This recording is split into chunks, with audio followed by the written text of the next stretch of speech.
دوستان عزیز، ہم دین اسلام کے ماننے والے لوگ ہیں۔ ہمارا دین ہمیں یہ بتاتا ہے کہ بندہ مومن اگر نیک اعمال کرے، محتاط زندگی گزارے، اپنی زبان پر، اپنے رزق پر، اپنے معاملات پر احتیاط کا مظاہرہ کرے، تو اللہ تعالیٰ اس کی دنیاوی زندگی کو بھی بہت بہتر فرما دیتا ہے۔ من عمل صالحا من ذکر او انثی وهو مؤمن فلنحیینہ حیاۃ طیبہ۔ فرمایا جو کوئی بھی نیک عمل کرے گا، چاہے مرد ہو چاہے عورت ہو، شرط یہ ہے کہ مومن ہو، فَلَنُحْيِيَنَّهُ حَيَاةً طَيِّبَةً، ہم اسے پاکیزہ زندگی عطا کریں گے۔ زندگی بھی سنور جاتی ہے نیک اعمال کے ساتھ۔ اگر کردار بہتر ہو، اعمال اچھے ہوں، احتیاط کے ساتھ انسان چلے تو اس کی زندگی میں سکون اور ٹھہراؤ آ جاتا ہے۔ اور اگر زندگی مطمئن ہو، اطمینان والی ہو، اعمال والی ہو، بیکار وقت ضائع نہ کیا جائے، تو قبر کا معاملہ بھی بڑا بہتر رہتا ہے۔ میں اور آپ جس زمانے میں وقت گزار رہے ہیں، یہاں زیادہ تر ہمارا وقت بیکار گزر جاتا ہے، ضائع ہو جاتا ہے۔ بعض لوگ ایسے ہوتے ہیں جو سنجیدگی کا مظاہرہ نہیں کرتے، سمجھدار ہوتے ہیں، معاملہ فہم ہوتے ہیں، اللہ نے نعمتیں بھی دے رکھی ہوتی ہیں، اور سارا وقت غیر سنجیدہ گزر جاتا ہے، ادھر چلے گئے، ادھر بیٹھ گئے، وہاں نکل گئے۔ نقصان یہ ہوتا ہے کہ آنکھیں اس وقت کھلتی ہیں جب آنکھیں بند کرنے کا ٹائم آ جاتا ہے، اس وقت فائدہ کوئی نہیں ہوتا۔ تو اگر تھوڑا سا اپنے اوپر تھوڑی سی توجہ کی جائے، اپنے آپ کو تھوڑا ٹائم دیا جائے، اور اپنے اوپر تھوڑی جمع تقسیم کی جائے، تو اندازہ ہوگا کہ بہت سارے اپنے تو ہمارے ہاتھوں سے نکل کے چلے گئے۔ تو ایسا تو نہیں ہے کہ بس انہوں نے جانا تھا تو ہم نے نہیں جانا، یہ ایک ترتیب ہے، اور ترتیب سے سب اپنے اپنے وقت پر رخصت ہو جائیں گے۔ اب یہ بات یاد رکھیے گا کہ اپنی آخرت کو بہتر کرنے کے لیے، آخرت کو، دنیا میں انسان نے رہنا ہوتا ہے تھوڑے ٹائم کے لیے، بڑی محنت کرتا ہے، ایک بلب بھی خراب نہیں ہونا چاہیے، اے سی کی کولنگ بھی کم نہیں ہونی چاہیے، جناب بیڈ پر اور بستر پر ذرا سا دھبا بھی نہیں ہونا چاہیے۔ تو تھوڑی دیر کے لیے رہنا ہے تو اتنا بندوبست کر رہے ہیں، تو جس قبر میں ہزاروں لاکھوں سال رہنا ہے، اس کے لیے بھی تھوڑا بہت بندوبست کر لینا چاہیے، جدوجہد کر لینی چاہیے۔ اس کے لیے ذرا کام نہیں کرتے، حالانکہ دین یہ تھوڑی کہتا ہے کہ آپ کاروبار چھوڑ کے اور سارے تجارت چھوڑ کے محض آ کے مسجد میں بیٹھ جائیں تو پھر ہی آخرت کی تیاری ہوگی۔ دین کہتا ہے بس اپنے معاملات صحیح سر انجام دو۔ نبی کریم علیہ السلام نے فرمایا جو سچ بول کے تجارت کرے نا، آپ کی توجہ ہے میری بات پر؟ اللہ تعالیٰ آپ کو مہنگے مہنگے موبائل دے، کبھی کبھی چھوڑنے بھی چاہیے، کوئی فرق نہیں پڑتا۔ یہ 20-25 سال پہلے نہیں ہوتے تھے، سارے کام ہی ہوتے تھے اللہ کے فضل سے، کوئی کام رکتا نہیں تھا، ساری دنیا چلتی تھی۔ 2-4 منٹ کی بات ہے، آپ ذرا توجہ کریں میری بات پر، اور بات چونکہ اپنی نہیں ہے، اللہ رسول کی ہے، لہذا غور سے سننے والی۔ اس بات کو اچھی طرح سمجھیے گا اور غور کیجئے گا کہ اسلام یہ کہتا ہے کہ آپ اپنے کام ہی دیانتداری سے کریں، آپ تجارت ہی کریں، کاروبار ہی کریں، لیکن نبی کریم علیہ السلام نے فرمایا جو سچ بول کے تجارت کرے گا نا، کر دکانداری رہا ہے، کر تجارت ہی رہا ہے، فرمایا اگر سچ بول کے تجارت کرے گا تو اللہ قیامت کے دن نبیوں کے ساتھ جگہ عطا فرمائے۔ حضرت معروف کرخی رحمت اللہ تعالی علیہ کے پاس لوگ آ گئے بغداد شریف کے جمع ہو کے، نے کہا حضرت بارش نہیں ہوتی، قحط پڑ گیا، آپ دعا کر دیں۔ تو حضرت معروف کرخی رحمۃ اللہ علیہ فرمانے لگے یہ جو میری خانقاہ کے مدرسے کے مسجد کے باہر کریانے والا نہیں، اس سے دعا کراؤ بارش ہو جائے گی۔ تو وہ سارے جانتے تو ہوتے ہیں محلے میں کریانے والا گاؤں میں کون ہے، وہ تو بھئی ہمارا کلاس فیلو ہے، کسی کا کزن ہے، کسی کا کچھ لگتا ہے، یہ دعا کرے گا تو بارش ہوگی۔ حضرت نے فرمایا تمہیں کہا نا دعا کراؤ بارش ہو جائے گی۔ لوگ اس کے پاس گئے تو وہ کہنے لگا یار میں تو سادہ سا آدمی ہوں، شیخ سے دعا کراؤ۔ کہنے لگے انہوں نے بھیجا ہے۔ اس نے ہاتھ اٹھا دیے، کہنے لگا اے اللہ تیرے بندے آئے ہیں اور کہتے ہیں تیرے بندے نے بھیجا ہے، تو کریم ہے اپنے بندوں پہ بارش برسا دے۔ کہتے ہیں ابھی دعا مکمل نہیں ہوئی تھی کہ بارش آ گئی۔ تو وہ جو کچھ صاحب دل لوگ تھے وہ واپس حضرت معروف کرخی کی بارگاہ میں گئے، عرض گزار ہوئے حضور یہ کوئی رات کو الگ سے آ کے تہجد پڑھتا ہے، کوئی خانقاہ میں کوئی الگ سے وظائف کرتا ہے، کیا مثلاً یہ کرتا ہے کہ اس کی دعا میں اتنی قبولیت؟ تو آپ فرمانے لگے کچھ بھی نہیں کرتا، 5 نمازیں پڑھتا ہے، اتنا ہی کرتا ہے جتنا تم کرتے ہو۔ تو کہ حضور پھر اتنی قبولیت کے ہاتھ اٹھائے اور فوراً بارش آ گئی؟ آپ فرمانے لگے بات صرف اتنی ہے کہ 35 سال ہو گئے میرے مدرسے کے باہر دکان کرتا ہے، میں نے جب بھی دیکھا ہے سودا پورا تولتا ہے، گاہکوں کے ساتھ سچ بولتا ہے، ملاوٹ والی چیز نہیں بیچتا۔ تو جو 35 سال اپنے رب کی مانے نا، وہ جب ہاتھ اٹھا لے تو اللہ بھی اس کی مانتا ہے۔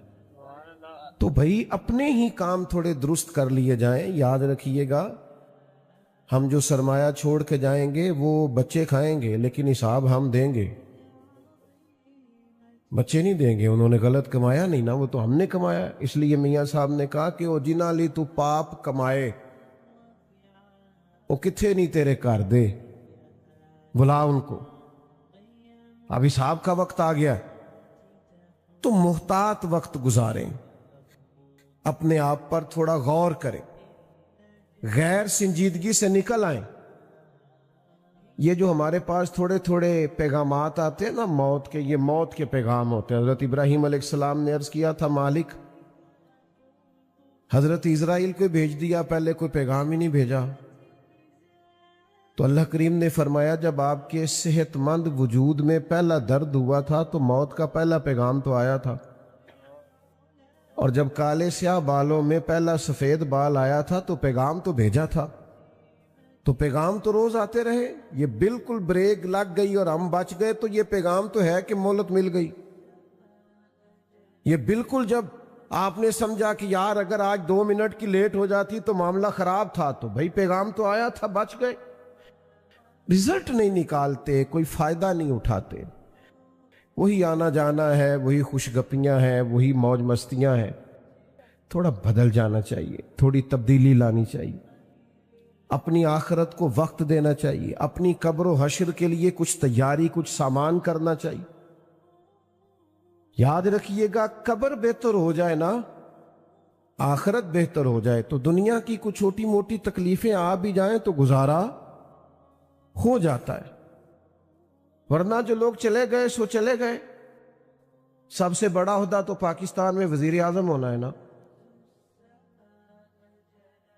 تو میں آپ کو پاکستان میں جتنے وزراء اعظم رہ چکے ہیں میں سب کے نام نہیں بتا سکتا۔ آئے چلے گئے، چھٹی، فارغ ہو گئے، ختم ہو گیا کام، اب کون پوچھتا ہے بھائی؟ جو سب سے بڑا عہدہ ہے اس پر جو لوگ برا جمال رہے، آپ جا کے ان کی قبروں کو دیکھیں، قبریں شکوہ کرتی ہیں کہ سالوں بیت گئے آیا کوئی نہیں۔ او پئیاں دس دیاں قبراں جنہ تے پھول پے، ادھروں تے کوئی بھی نہیں آمدہ، ادھروں ہی لکھاں گئے۔ تو جب اتنے بڑے لوگوں کے جانے کے بعد نظام زندگی نہیں رکا تو میں اور آپ ہمارے جانے سے کیا فرق پڑتا ہے؟ تو بھائی اگر تو قبر حشر بہتر ہو گئی تو اگلا معاملہ ٹھیک ہے۔ بخاری شریف میں ایک حدیث ہے، نبی کریم علیہ السلام کی عالی مرتبت بارگاہ میں ایک خاتون حاضر ہوئی اور عرض گزار ہوئی یا رسول اللہ صلی اللہ علیہ وسلم مجھے مرگی کا مرض ہے، میرے لیے دعا کر دیں، اللہ شفا دے۔ تو بہت سارے لوگ اسی طرح سرکار کے حضور آیا کرتے، حضور دعا کرتے، اللہ شفا دے دیتا۔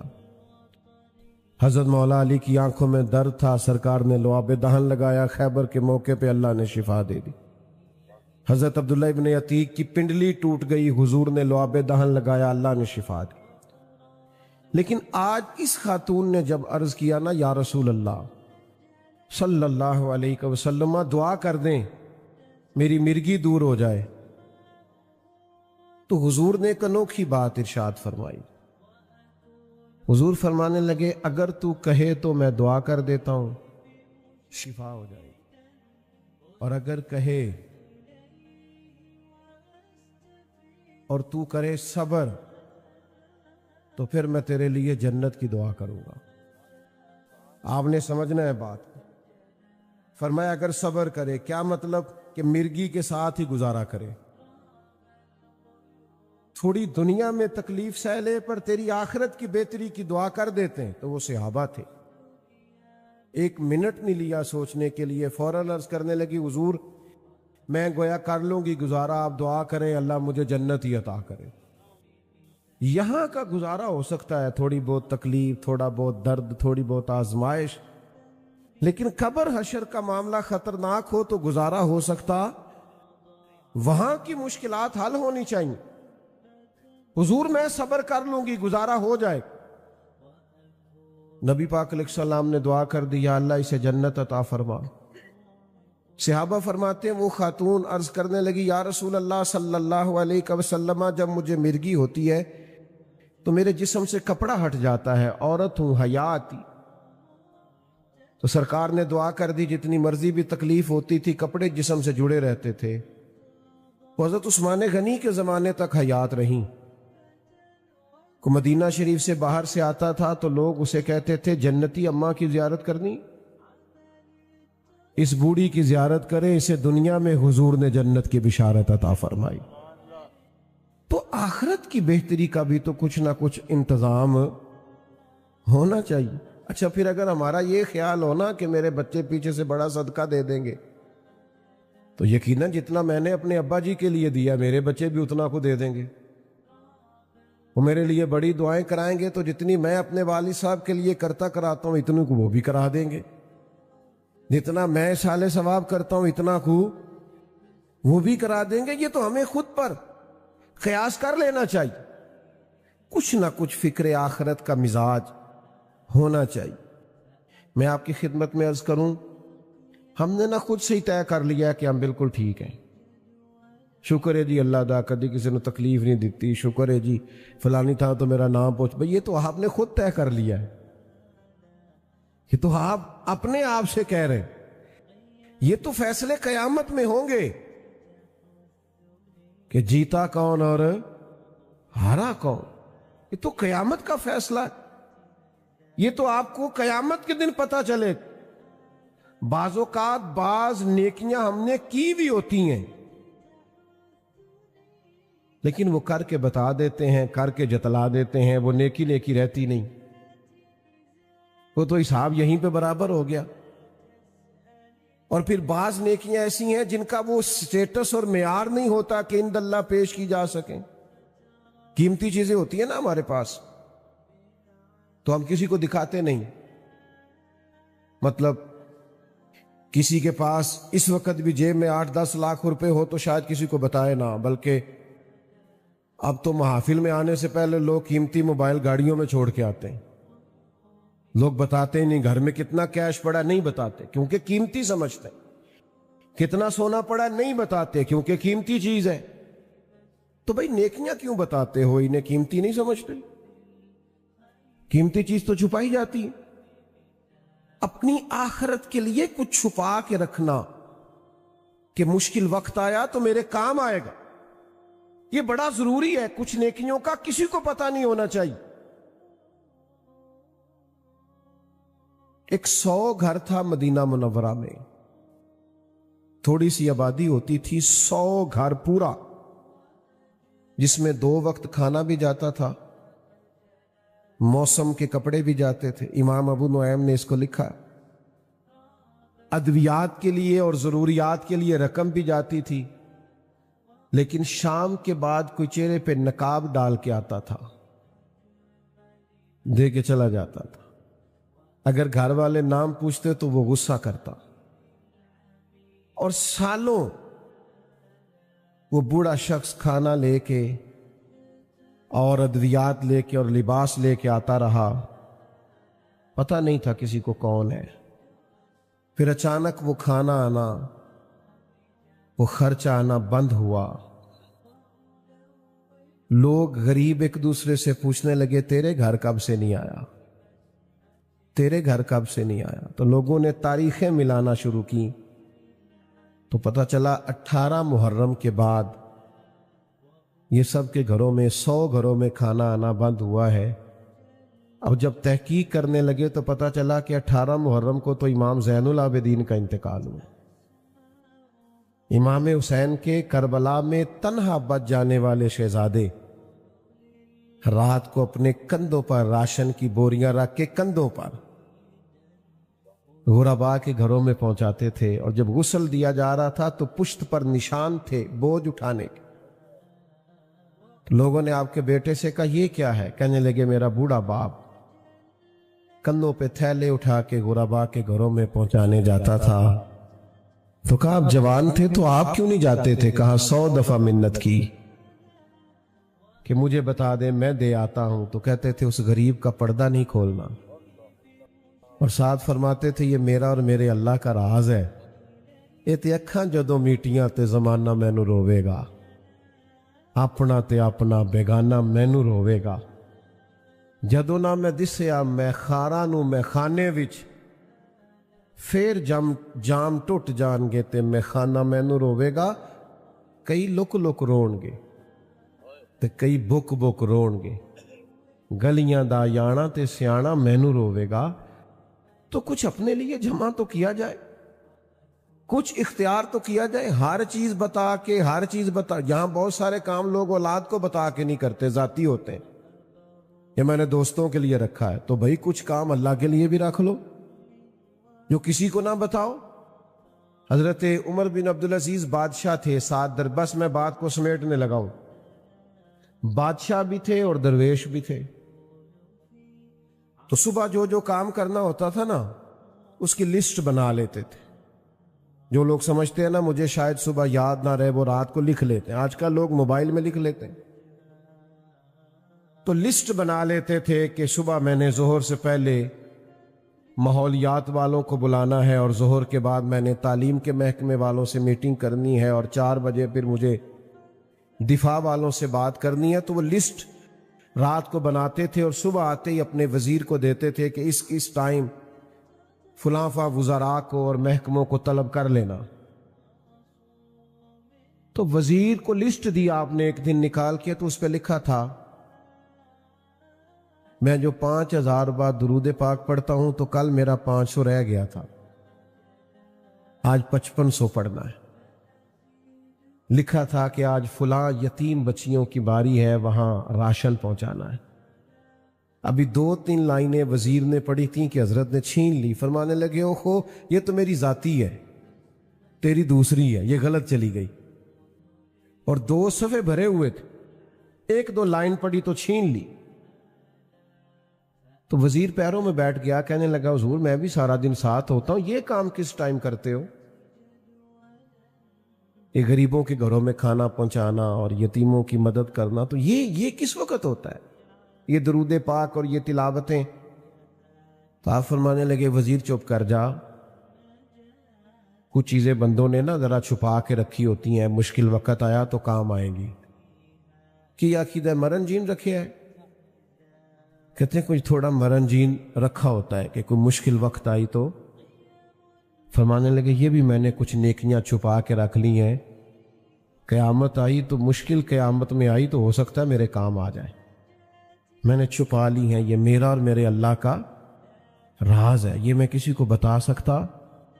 میرا رب فرماتا ہے یوم نحشر المتقین الی الرحمن وفدا، فرمایا جب متقی لوگوں کی قبریں کھلیں گی نا قیامت میں، نیک لوگوں کی، تو وہ رب کی بارگاہ میں پہنچائے تو جائیں گے پر مہمان بنا کر بٹھائے جائیں گے۔ اللہ کے مہمان ہوں گے جو متقی ہوں گے۔ تھوڑا سا نا وقت اپنے آپ کو دیں۔ الحمدللہ سیاسی سماجی فلاحی کام خوب کریں، پر کچھ چیزیں رکھ لیں مشکل وقت کے لیے، آخرت کے لیے، قبر و حشر کے لیے۔ کچھ معاملات کو سمیٹ لیں۔ بالکل اچانک سے وقت آ جاتا ہے، کچھ سمیٹنے کا موقع ہی نہیں ملتا، اور پچھتاوے ہیں کہ جان ہی نہیں چھوڑتے۔ بچے کہہ رہے ہوتے ہیں کاش میں وقت پہ ہاسپٹل لے جاتا تو یہ ہو جاتا، کاش فلاں ہوتا ہو۔ بھائی کچھ بھی نہیں ہونا تھا، وقت آ گیا تھا، اب اسی پہ انجام تھا۔ تو میرے عزیز، میرے بھائی، میرے بزرگ، میرے دوست، کچھ اپنی آخرت کے لیے تیاری۔ وہ ہمارے دانشور تھے نا، مرحوم واصف علی واصف صاحب، تو انہوں نے ایک پرائیویٹ سکول بنایا تھا آخر میں، تو وہ کلرک بٹھایا تھا بچے داخل کرنے کے لیے۔ تو وہ بچے کو داخلہ دینا ہے تو بچہ کہتا ہے میں فیس نہیں دے سکتا، تو وہ کلرک کہتا ابھی فیس کے بغیر کیسے داخل کریں؟ تو وہ اندر جاتا تو واصف صاحب سے کہتا جی وہ میرے پاس تو فیس نہیں ہے، تو بچہ داخل کرانا ہے، تو کہتے فری میں داخل کر لو، ایک بچہ بھی تو 2 بھی تو 100 بھی۔ تو کلرک آ کے کہنے لگا حضرت اس طرح کاروبار نہیں چلتے۔ تو کہنے لگے تمہیں کس نے کہا ہے کاروبار چلا رہا ہوں؟ تو کہا پھر کیا کر رہے ہو؟ کہنے لگے جنازے کے بندے پکے کر رہا ہوں، کوئی ادھار کے بندے نہ لینے پڑیں، کوئی رو کے آئے کہ میرے ساتھ نیکی کی تھی، دعا کرانی نہ پڑے، دعا نکل جائے کہ یار اس نے میرے ساتھ فلاں وقت، میں تو جنازے کے بندے پکے کر رہا ہوں کہ ادھار کے کندھے نہ لینے پڑیں، لوگ دوڑ کے شامل ہونا پسند کریں۔ حضرت سیدنا ابو ہریرہ رضی اللہ تعالیٰ عنہ کی حدیث ہے، فرماتے ہیں قبیلہ مدر کے کچھ لوگ حاضر ہوئے تھے اور ان کی تکلیف بڑی زیادہ تھی، کپڑے پھٹے ہوئے تھے، چہرے اترے ہوئے تھے، محسوس ہوتا تھا غربت نے، تنگ دستی نے، قحط نے آ لیا ہے۔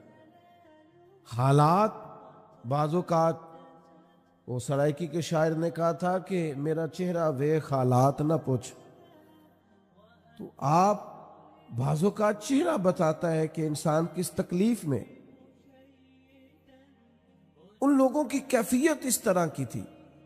تو شارحین نے لکھا ہے کہ وہ جو سرکار نے فرمایا نا حضرت بلال سے کہ اذان پڑھے فوراً، تو فرماتے ہیں ابھی نماز میں وقت تھا، لیکن کریم نے فرمایا کہ اب آپ اذان پڑھ دیں۔ حضرت بلال حبشی نے اذان دے دی، سرکار نے جماعت کرائی، حضور ان کو دیکھ کر پریشان ہو گئے، ان کی غربت، ان کی پریشانی، ان کی آزمائش۔ جماعت کرانے کے بعد خطبہ دیا، فرمایا تمہارے بھائی آئے ہیں، پریشان ہیں، ان کی مدد کرو۔ اگر کوئی کام تیرے میرے کہہ دینے سے ہو جاتا ہے تو کہہ نہ دیں، کر نہ دیں، کسی کی اشکشوئی ہو نہ جائے، کسی کا مطلب ایک فون کال پہ اگر کسی غریب کے کئی پھیرے بچ جاتے ہیں اور کام بالکل جائز ہے تو حرج کیا ہے؟ نبی کریم علیہ السلام نے خطبہ دیا اور کریم فرمانے لگے تمہارے بھائی پریشان ہے، مدد کرو۔ کوئی سرکہ لایا، کوئی کھجوریں لایا، کوئی ان کے لیے شہد لایا، کوئی ان کے لیے بستر لایا۔ راوی فرماتے ہیں جیسے جیسے وہ خوش ہو رہے تھے ویسے ویسے رسول کریم کا چہرہ بھی دمکتا جا رہا۔ ان کی خوشی میں سرکار خوش ہوتے دکھائی دے رہے تھے، یعنی کسی غریب کی غربت دور ہو رہی ہے اور حضور مسکرا رہے، بھوکے کو کھانا مل رہا ہے تو حضور مسکرا رہے، کئی دنوں کا بے چین آدمی چین پا رہا ہے تو سرکار مسکرا رہے ہیں۔ کچھ بھی نہیں بگڑتا، کچھ بھی نہیں۔ ہم اپنے ذاتی کام کے لیے بڑے طریقے جانتے ہیں، تو چلو جو نہیں بھی ہمارا واقف، جس سے نہیں بھی ہمارا تعلق، جس کے ووٹ تھوڑے ہیں، برادری زیادہ نہیں، جو نہیں بہت ساری جگہوں پہ ہمارے کام آ سکتا، اس کے لیے بھی تھوڑی گنجائش پیدا کر لیں، سینہ کشادہ کر لیں۔ کسی کو دشواری میں دیکھ کر پریشان ہو جانا اور اس بندے کو آسانی ملنے پر خوش ہونا، یہ تو رسول پاک کا طریقہ ہے۔ میں دیکھتا ہوں کہ ماحول کے اندر بہت سارے لوگ ہیں جو اپنے چھوٹے چھوٹے مسائل کے لیے پریشان ہیں، دفاتر کے چکر کاٹتے ہیں، لوگوں سے مشورہ کرتے ہیں، صبح فائلیں اپنی بغل میں دبا کے سارا دن گھومتے ہیں، رات کو تھک کر لوٹتے ہیں اور صبح ایک نئی امید کے ساتھ اٹھتے ہیں کہ اب کہ میرا کام ہوگا کہ ہوگا۔ اور کچھ ایسے ہوتے ہیں ان کے پاس کوئی سفارش نہیں ہوتی، کسی بڑے آدمی کا کارڈ نہیں ہوتا، ان کے پاس کوئی بڑا نام لینے کو نہیں ہوتا، کوئی نہیں جانتا، تو پھر بہت سارے لوگ بھی انہیں پہچاننے سے انکار کر دیتے ہیں۔ لیکن کچھ ایسے ہیں جو جا کے ٹیبل پر کارڈ سجاتے ہیں تو فوراً کہا جاتا ہے اچھا فلاں نے بھیجا ہے، کرسی منگاؤ ذرا۔ تو بھائی کچھ لوگ ایسے بھی ہیں، قبیلہ آراش کا ایک شخص آیا تھا مکہ مکرمہ میں، اور دن وہ تھے جب قریش بڑی سخت مخالفت کر رہے تھے نبی کریم علیہ السلام۔ ابو جہل ہر وقت کسی نئی شرارت اور نئی سازش کے چکر میں رہتا تھا۔ وہ قبیلہ آراش کا شخص کہتا ہے میں چھوٹا سا تاجر تھا، گاؤں سے کچھ اونٹ کچھ گھوڑے میں خریدا کرتا، شہروں میں لا کے بیچا کرتا، تو کچھ اونٹ لا کے مکہ مکرمہ میں بیچ دیے، پر میری قسمت دیکھو مجھ سے خرید ابو جہل نے لیے۔ جب کا پیسے تو صبح آنا، صبح گئے تو شام آنا، شام گئے تو صبح آنا، چند دن تو انتظار کی، اب تکلیف بڑھ گئی، پردیسی ہوں، جاننے والا کوئی نہیں۔ لوگوں سے دریافت کیا کہ یار میں اب یہاں آ کے انشاءاللہ پردیسی کوئی بھی نہ تھی وے، ککھ جنا تو پارے تو تاڑی مار اڑا نہ باہو اسی تے اگے ہی اڈن ہارے۔ یہ بڑا تکلیف دہ منظر ہے، میں یہاں میرا کوئی واقف نہیں اور یہ میرے ساتھ حال ہے، اب میں چھوٹا سا، اتنے پیسے میرے ڈوب گئے تو معاملہ گڑبڑ ہو جائے گا۔ تکلیف میں اس نے پوچھا یہاں سردار لوگ کہاں رہتے ہیں، سرپنچ لوگ کہاں بیٹھتے ہیں، تمہارے یہاں قبیلوں کے بڑے لوگ؟ تو انہوں نے کہا کہ وہ جو ٹولیوں میں بیٹھے ہیں نا حرم میں، وہ سردار ہی ہیں۔ تو شخص کہتا ہے میں وہاں آیا تو وہاں بڑے بڑے سردار بیٹھے تھے، عتبہ، عتیبہ، شیبہ، امیہ بن خلف، ابو سفیان، بڑے بڑے لوگ بیٹھے تھے۔ میں نے ان کے سامنے بات رکھی تو کہنے لگے کون ہے جو تیرا مال دبا گیا؟ اور جب میں نے ابو جہل کا نام لیا پھر سانپ سونگ گیا سب کو، پھر کوئی بات کرنے کو تیار ہی نہیں تھا۔ میرے نصیب دیکھو، قریب ہی بیت اللہ شریف کے قریب رسول رحمت بھی عبادت میں مصروف۔ تو کہتے ہیں ایک شخص نے نا معاذ اللہ ثم معاذ اللہ نقل کفر نہ باشد، عذرائے مذاق کہا کہ وہ جو بیٹھے ہیں نا وہ تیرا مسئلہ حل کر دیں گے۔ تو میں پردیسی تھا، پتہ نہیں تھا، اس نے اشارہ کیا اور باقی ہنسنے لگے، سمجھا نہیں میں بات، پر میں حضور کی بارگاہ میں چلا گیا، جا کے میں نے عرض کی پردیسی بھی ہوں، مجبور بھی ہوں، اور یہاں کوئی جاننے والا بھی نہیں، بے کسوں کو رضا مجدہ دیجئے کہ ہے، غم زدوں کو رضا مجدہ دیجئے کہ ہے، بے کسوں کا سہارا ہمارا نبی۔ تو کوئی بھی نہیں ہے، مہربانی کریں۔ تو کہتے ہیں محبوب کریم علیہ السلام نے اس موقع پر ابو جہل سے اپنے تعلقات کی نوعیت کو بیان نہیں کیا، یہ نہیں فرمایا کہ حالات کیا ہیں۔ حضور اسی وقت اٹھے اور قربان جائیں اللہ کی ساری رحمتیں ساتھ ساتھ گویا چلنے لگی۔ ادھر سے ان کفار نے بھی ایک شخص بھیجا کہ یار وہ تو جا رہے ہیں، پتہ تو کرو ماجرا کیا ہوتا ہے۔ کہتے ہیں ابو جہل کے گھر گئے، دروازے پہ دستک دی، محبوب کو سارے رستے میں دیکھتا گیا کہ نظریں جھکی ہوئی ہیں، چلنے کا انداز بڑا دھیما ہے، میں کئی باتیں کرتا ہوں وہ ایک جواب دیتے ہیں۔